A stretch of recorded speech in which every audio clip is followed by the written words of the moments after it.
The envelope didn't look like trouble, just thick enough to matter smooth ivory stock, the kind of weight you feel in your fingers before you even open it. It slid through my mail slot that morning, quiet, soft, while I was folding towels still warm from the dryer. The air smelled faintly of lavender and dryer sheets. I remember that because it was the last ordinary moment before everything cracked. It came from the Connecticut Department of Health Vital Records Division. At first, I thought it was some bureaucratic mistake, maybe a form I forgot to sign, but my name was typed across the front, Claire Elaine Whitmore, and I hadn't used my full name on anything since I left Stamford 3 years ago. I sat down at the kitchen counter, cleared away a chipped coffee mug and a magazine I didn't subscribe to, and opened it with the back of a butter knife. Inside was a death certificate. Official, stamped, blue ink, raised seal. Deceased Claire Elaine Whitmore. Date of death, June 12, 2020. Cause accidental drowning location, Tulum, Mexico. I didn't scream. I didn't even blink. But my hands had gone cold. The kind of cold that starts in your fingertips and works its way up like the body is pulling everything inward to survive something too unreal to process. I checked the birth date. Mine. Social security number. Also mine. Even the last known address listed my old place on Water Street was mine. I wasn't dead, but someone had gone to a great deal of effort to make it official, which meant this wasn't a mistake. It was a decision. I picked up my phone and called the only person I still trusted, Maya Greer. She used to be my roommate back at Parsons. Now she's a legal consultant for estate law in New Haven. Sharp grounded, never rattled. She answered on the second ring. "Claire, I just got a death certificate," I said. Silence. Then her breath shifted. "In your name, yes. Filed in Hartford. It's dated June 2020. Another pause. Longer. "You need to come in," she said quietly. "Now." I stared at the envelope again. Not just a document, a message. And I hadn't even gotten to the part where it said who filed it. Mexico wasn't my idea. It was my father's. Russell Whitmore was never a man who yelled. He didn't need to. He had a way of saying things that sounded like options but settled like orders. "You need space, Claire," he'd said. "You've been tense, unfocused. Take a sabbatical. Clear your head. Don't worry, we'll cover it." I should have known. It was May of 2020. Just a few months into the pandemic. I'd been freelancing in New York, trying to build my own design firm after walking away from Whitmore & Sons, the family's real estate empire. They said I was wasting my degree. I said I was saving my name. The flight to Tulum was quiet, the hotel elegant, minimal, just my style. Too perfect in hindsight. The first day felt like a breath. The second, my bank card failed. I called my bank. No issues on their end. Must be a local glitch. By day 3, my phone stopped working. The SIM card failed to register. No calls in, no calls out. The hotel manager suddenly couldn't find my reservation in the system. Asked me politely to leave. By the time I found reliable Wi-Fi at a small cafe, I'd been off-grid for almost 7 days. No messages from my family, no missed calls. No, "Are you okay?" Nothing. I sent emails. I texted Maya. I even messaged my sister Ivy, just a dot and a question mark. I heard nothing back. And that's when something inside me folded. Not shattered, just quietly bent inward like a bridge straining under weight. I booked a last-minute flight to Houston, then to a friend's apartment in Portland. I didn't tell anyone. Not because I was hiding, but because somehow they'd already stopped looking. I buried the memory like a bad invoice, unpaid, unread, shoved to the back of the drawer. For years, I told myself it was paranoia, miscommunication. Maybe they thought I needed more space. Maybe I'd made it too easy to be forgotten. But now, sitting in my kitchen death certificate in hand, it wasn't a theory anymore. They hadn't just forgotten me. They'd erased me. And they started the moment I left the country.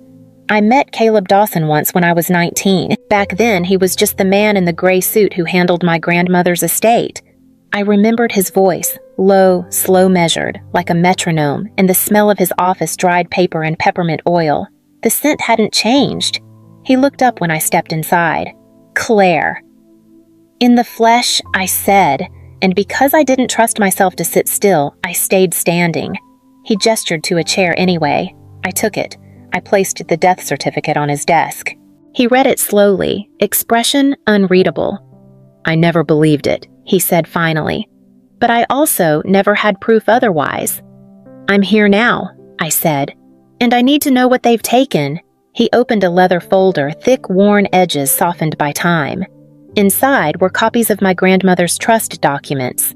Elaine Margot Whitmore, founder of Whitmore & Sons, and the only person in that family who ever saw me as something other than an accessory. "She left you her personal estate," Caleb said. $6 million tax-optimized, plus the Vermont property. But she added conditions. He paused. "You must be legally alive at the time of transfer, and you must not be involved in any capacity with the family business." "That sounds like her," I said. She thought being born a Whitmore was already burden enough. He nodded. "But there's one more thing." He pulled a document from the folder and slid it toward me. Clause 17, Dormant Status Provision. If the named beneficiary is presumed deceased or fails to respond to probate summons within 3 years of the grantor's death, the estate reverts to the residual Whitmore family trust. Deadline May 27, 2024. I did the math in my head. 92 days. That's how long I had left.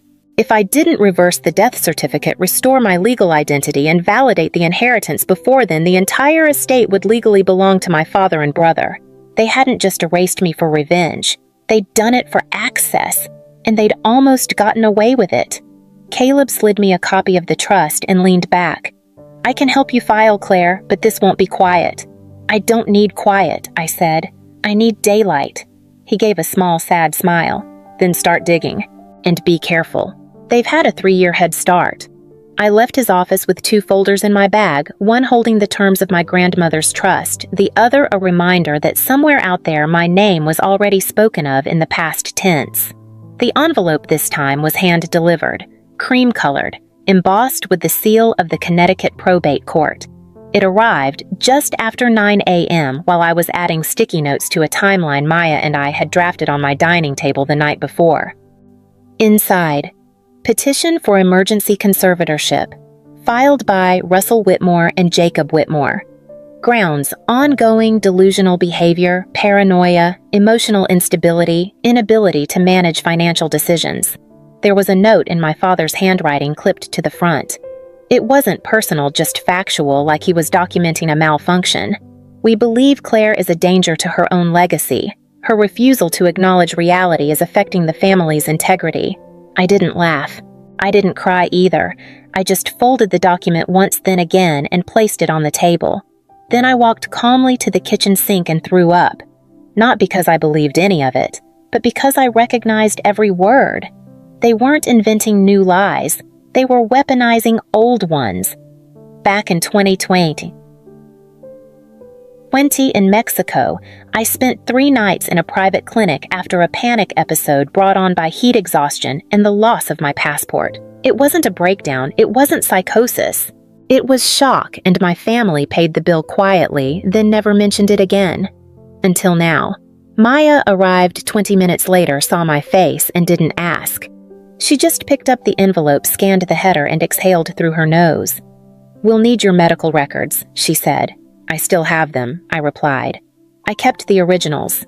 "Good. We'll also need a counterstatement from the clinic. I already called. They'll overnight it."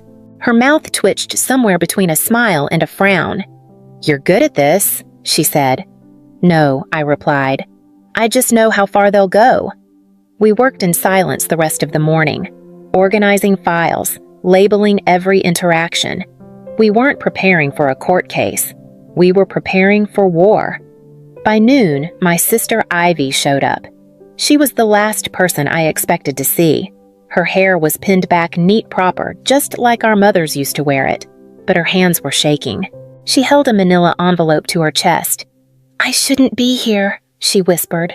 I said nothing, just stepped aside and let her in. The address was scrawled in Ivy's handwriting, barely legible, like she hadn't meant to keep it. Walker Storage Facility, Bridgeport, Unit C21. 3rd floor, no camera coverage, no windows. The kind of place you'd forget existed unless you were paid to remember. "You sure this is real?" Maya asked as we pulled up. I nodded. If they're funneling money through shell companies, they had to keep physical copies somewhere.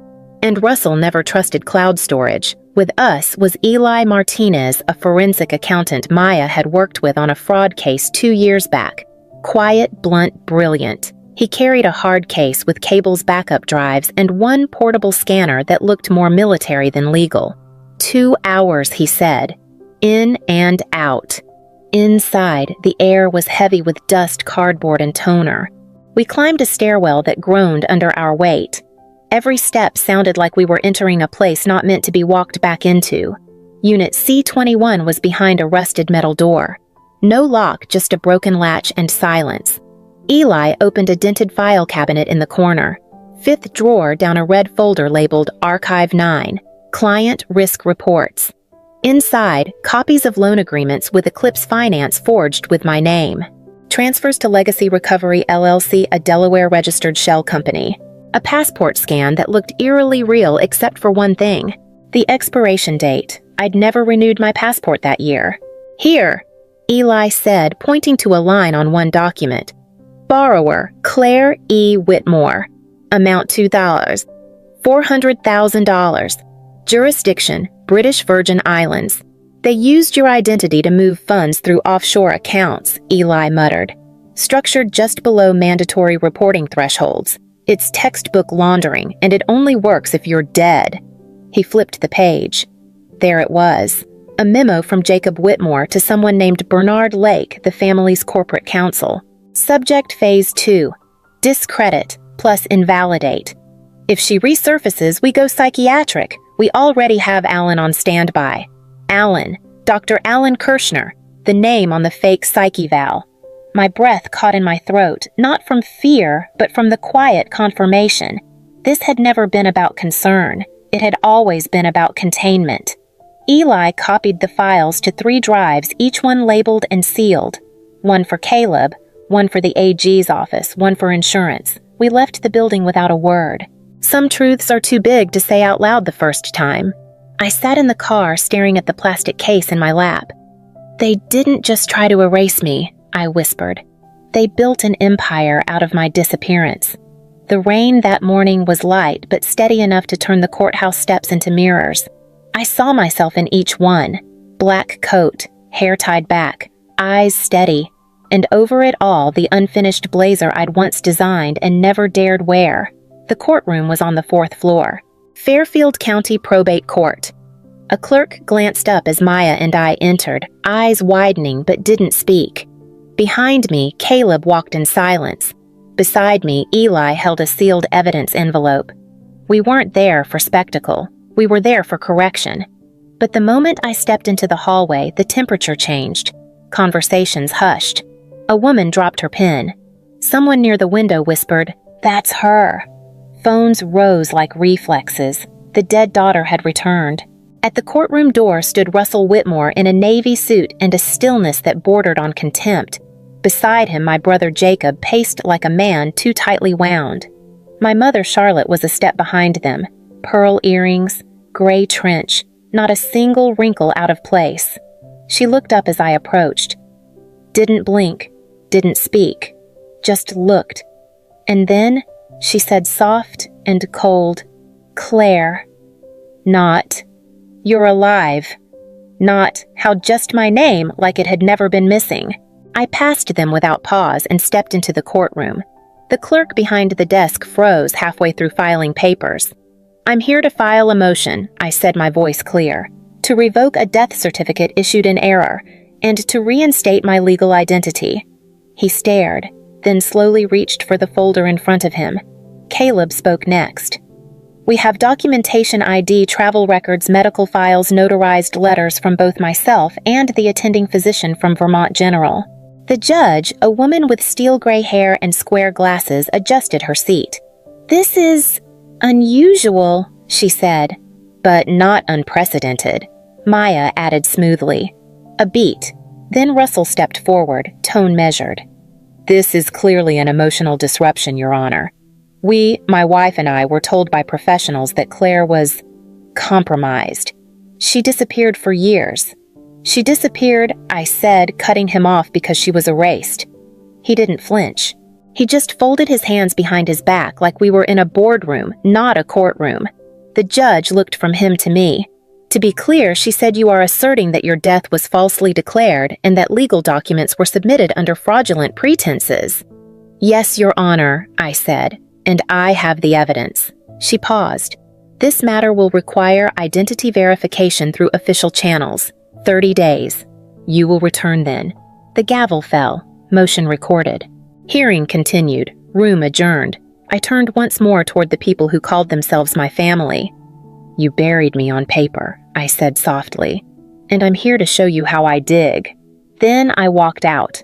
The blazer held firm on my shoulders, and for the first time in years, I wasn't wearing anything borrowed. The second hearing was held 31 days later. Long enough for the media to pick up the story, but not long enough for the rumors to settle. They called me the ghost heir. Sometimes the daughter who returned, but they never called me by my full name. Inside the courtroom, the energy was different. Not shocked expectant.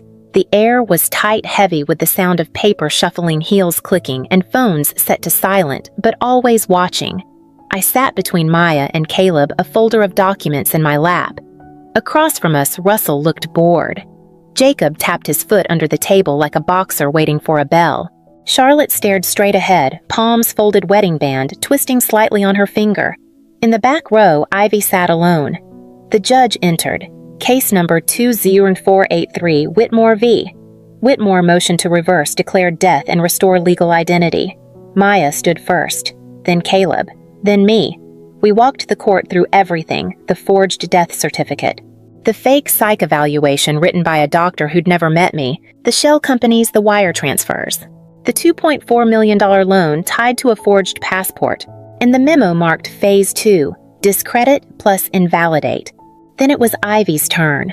She approached the witness stand, manila envelope clutched tight. Her voice shook just once.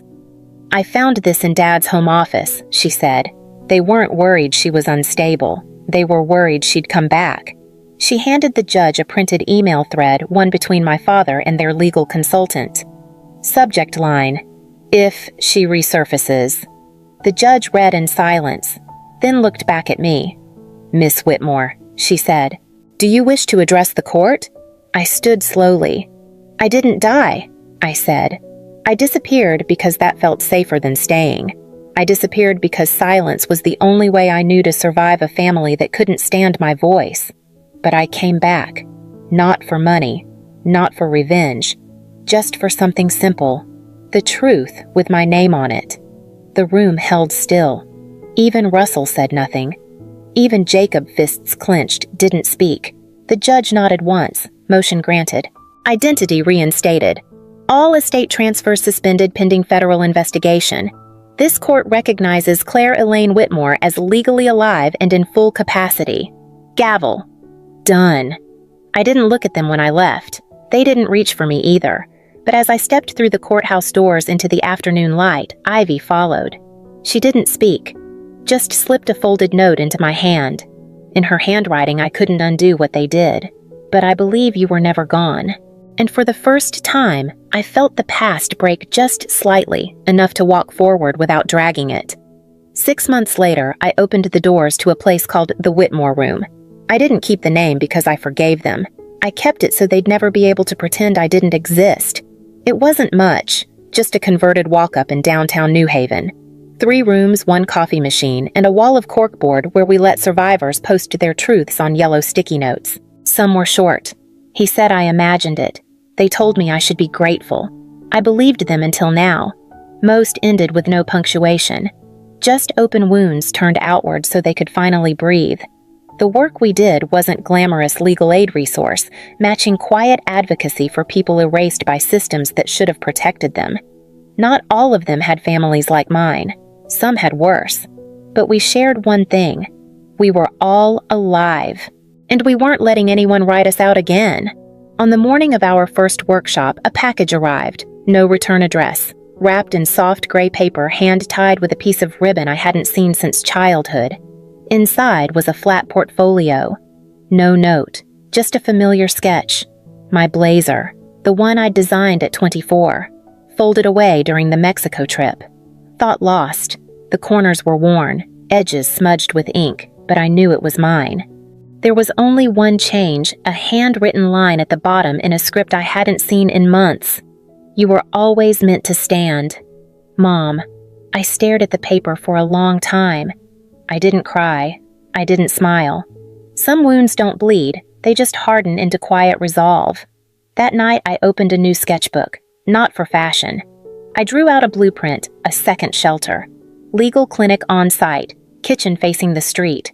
I labeled each room not with numbers but with names, clarity. Shelter. Anchor. Rise. I wasn't going back.